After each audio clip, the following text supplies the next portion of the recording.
O resultado creemos que vai ser moi positivo. Vaise mellorar tanto a eficiencia enerxética do edificio, vaise mellorar a coberta, vaise mellorar as carpinterías, que están, como dicía, moi deterioradas por esa plaga de termitas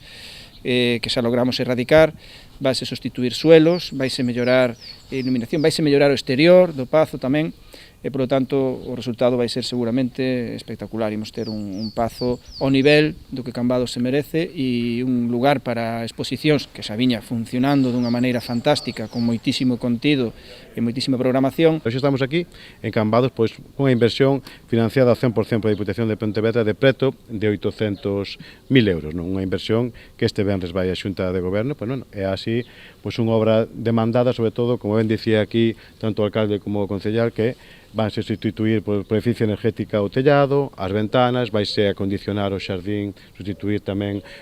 as luminarias, a todo o que é o piso interior, o sea, unha reforma prácticamente integral do que é o Pazo de Torrado,